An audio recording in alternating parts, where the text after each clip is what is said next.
Hi friends, welcome back to ఆది అభిరుచి. ఈరోజు మనం వెజ్ నాన్ వెజ్ కర్రీస్లోకి రెండింటిలోకి సరిపడే గరం మసాలా అలాగే బిర్యానీలోకి వేసుకునే బిర్యానీ మసాలా ఇంట్లోనే సింపుల్గా ఎలా ప్రిపేర్ చేసుకోవాలో చూసేద్దాం.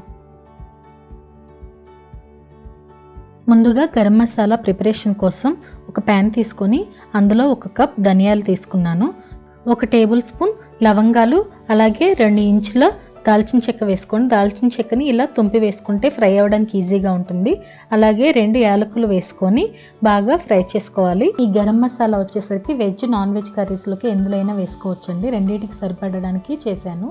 అలాగే ఇలా బాగా సన్నని మంట మీద మంచి అరోమా వచ్చేంత వరకు ఫ్రై చేసుకున్న తర్వాత వాటిని ఒక ప్లేట్లోకి తీసుకొని కొంచెం చల్లారనివ్వండి.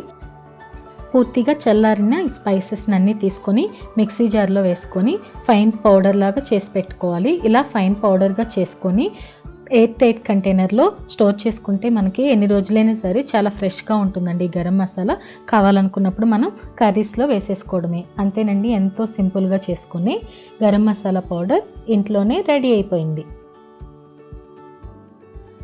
ఇప్పుడు బిర్యానీ మసాలా కోసం ఒక ఫ్రైయింగ్ ప్యాన్ తీసుకొని అందులో 1 కప్ ధనియాలు వేసి సన్నని మంట మీద మంచి సువాసన వచ్చి కలర్ కొంచెం చేంజ్ అయ్యే వరకు ధనియాలని వేయించుకోవాలి. ఇలా వేయించుకున్న ధనియాలని మనం ఒక ప్లేట్లోకి తీసుకొని వాటిని చల్లారనివ్వాలి.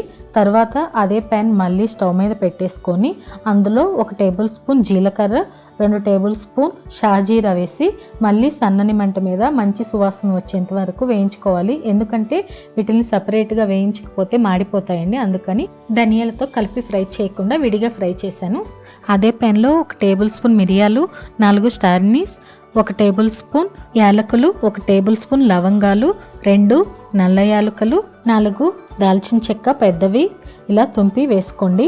3 బిర్యానీ ఆకు 2 జావిత్రి అలాగే సగం జాజికాయ వేసి ఈ స్పైసెస్ అన్నిటినీ సన్నని మంట మీద మాత్రమే ఫ్రై చేసుకోవాలి.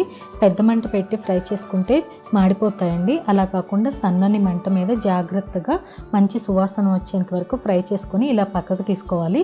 అన్నిటిని బాగా చల్లారిన తర్వాత ఇలా ఒక మిక్సీ జార్లో తీసేసుకొని వాటిని ఫైన్ పౌడర్ లాగా చేసేసి పెట్టేసుకోవడమే. అంతేనండి, ఎంతో సింపుల్గా బిర్యానీ మసాలా ఇంట్లోనే ప్రిపేర్ చేసుకున్నాం. చూసారు కదండి, వెజ్ నాన్ వెజ్ కర్రీస్లోకి సరిపడా గరం మసాలా అలాగే బిర్యానీ మసాలా ఇంట్లోనే ఎలా ప్రిపేర్ చేసుకోవాలో. Thank you for watching our video. మీకు కనుక వీడియో నచ్చినట్లయితే please like, share and subscribe to our channel ఆది అభిరుచి.